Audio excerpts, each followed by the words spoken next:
Inteligencia es relacionar. Unir elementos diferentes para hallar soluciones. Para entenderla, hay que conseguir dividirla y aislar todos sus componentes.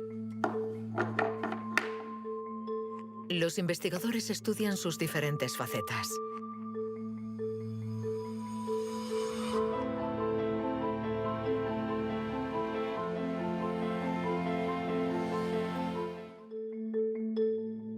Paso a paso vamos entendiendo nuestra inteligencia. Los científicos afinan las herramientas para medirla, pero la cuestión es cómo las vamos a utilizar.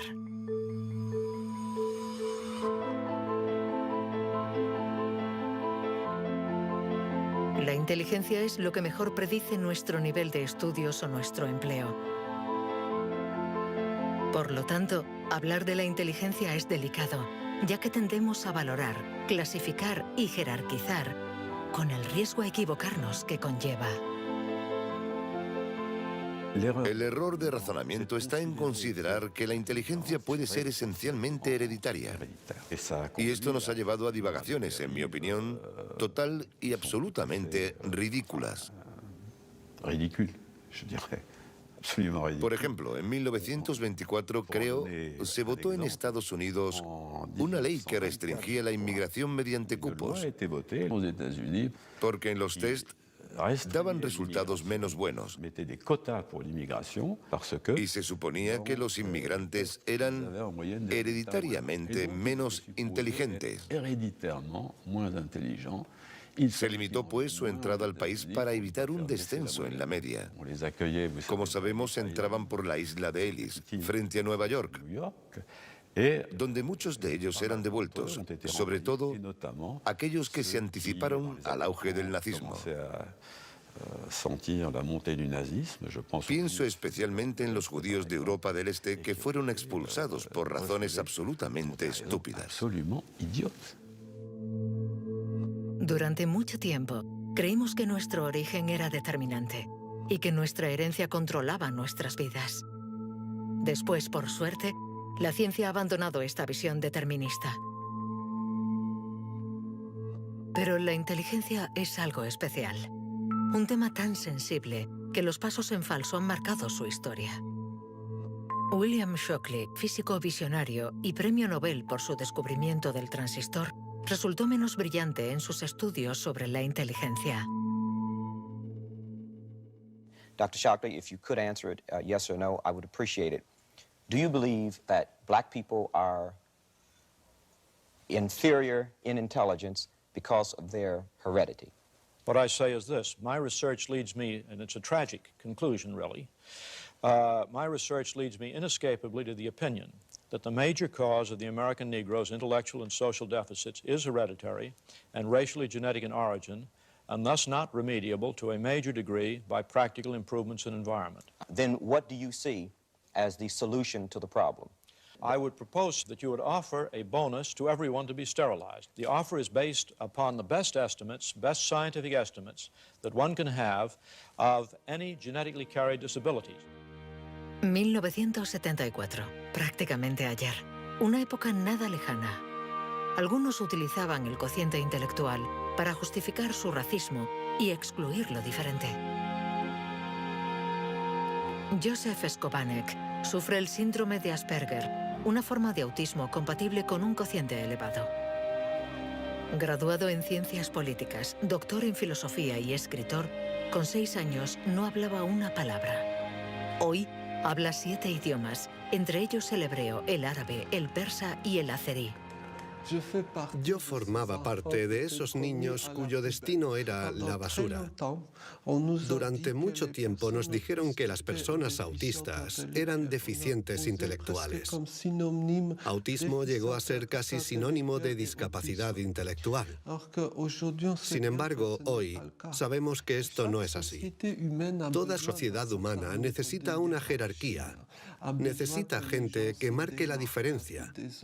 Y tendemos a para resumirlo todo bajo un criterio único. En Estados Unidos, la calidad humana y las jerarquías se definen por el cociente intelectual. En Francia puede ser cualquier concurso administrativo. En la China imperial eran los famosos exámenes del mandarín. Pero todo esto reposa sobre una idea central y, sin embargo, errónea, la de que hay una única escala para medir la inteligencia de la humanidad. Y todo aquel que predica estas teorías se sitúa a sí mismo en lo más alto. La inteligencia como escala única de la humanidad. ¿Pero se puede definir lo humano desde una sola dimensión? ¿Podemos ser definidos tan solo por la inteligencia cuando ella misma tiene tantas facetas distintas?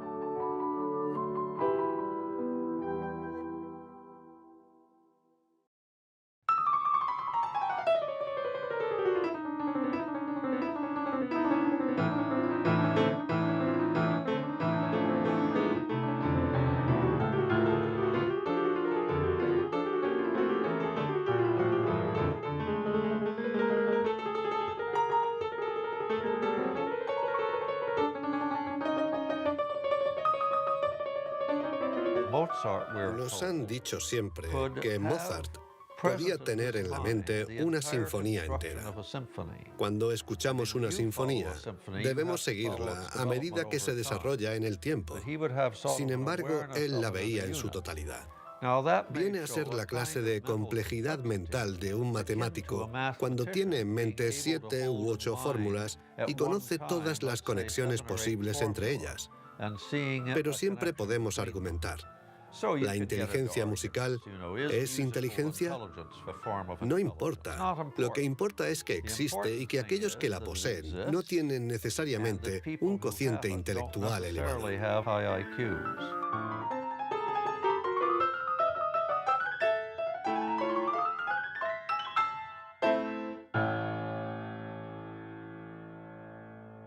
Siempre ha existido una reticencia a considerar que existen formas distintas de inteligencia y una cierta tendencia a querer determinar un cociente intelectual general. Una única escala de inteligencia donde podemos situarnos por encima o por debajo. Pero la realidad lo contradice. Existen numerosas formas de inteligencia y podemos tener un nivel muy alto en algunas de ellas y un bajo nivel en otras. En la Universidad de Nuevo México, el profesor Rex Jung está convencido de que para resolver cualquier tipo de problema usamos distintos tipos de razonamiento. Y lo que llamamos inteligencia no es sino uno más de ellos. Creo que la creatividad es otro modelo de funcionamiento del cerebro y lo que intento averiguar es si es diferente a la inteligencia o similar. ¿Estamos hablando de lo mismo o de algo distinto? Y he llegado a la conclusión de que la creatividad es un proceso de razonamiento básicamente diferente.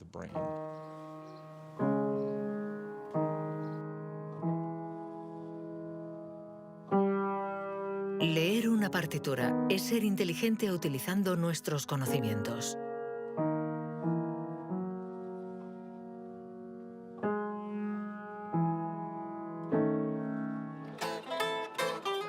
Improvisar es ser inteligente inventando y siendo creativo.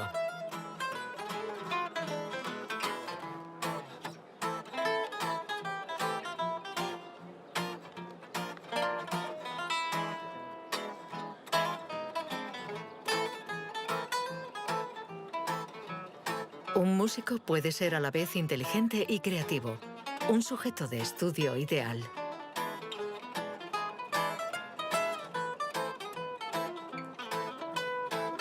El profesor Jung ha estudiado numerosos cerebros para saber cómo pueden coexistir inteligencia y creatividad. Trabajo sobre la hipótesis de que son complementarias y que hay dos redes diferentes en el cerebro que cooperan para permitirnos razonar.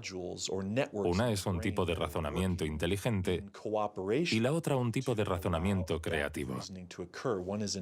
Y las dos son extremadamente importantes. Estamos muy cerca de comprender cómo funcionan. Nuestra teoría es que la red de la inteligencia se sitúa sobre todo en la superficie del cerebro. Con la creatividad las cosas son diferentes, porque depende principalmente de la llamada red de modo por defecto, situada en el interior del cerebro. Estas dos redes intercambian permanentemente información para que podamos resolver los problemas que nos plantea el mundo en que vivimos.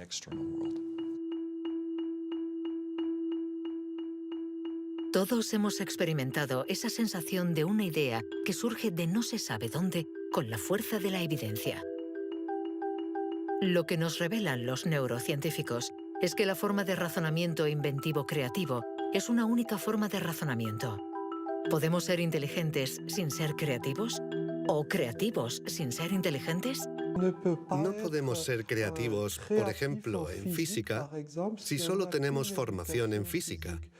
Para ser creativos en física, necesitamos estar educados en ese universo extraño y poder utilizar y reutilizar los mecanismos mentales que hemos aprendido en otros contextos. El problema de las investigaciones estériles es que se encierran en su burbuja y no dan ni reciben información. Por el contrario, las personas creativas son aquellas que importan ideas de un universo a otro.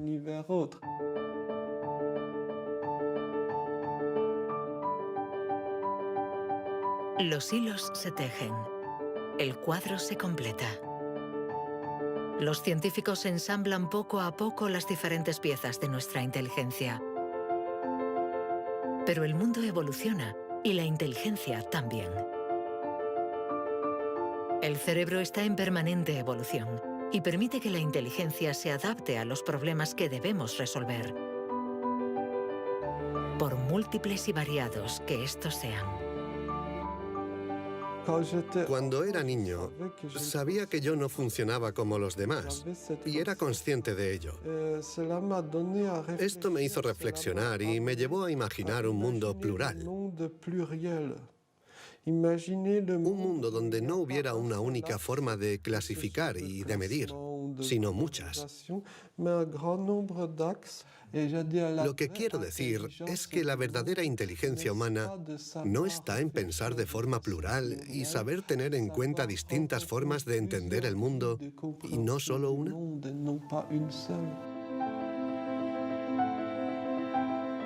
El papel de la ciencia no debe ser el de decir si somos más o menos inteligentes que nuestros vecinos o que nuestros antepasados, sino el de ayudarnos a entender cómo funciona nuestro cerebro. Así, sabremos cuidar nuestra inteligencia y también mejorarla para tejer hilos de unión entre nosotros y la diversidad que nos rodea.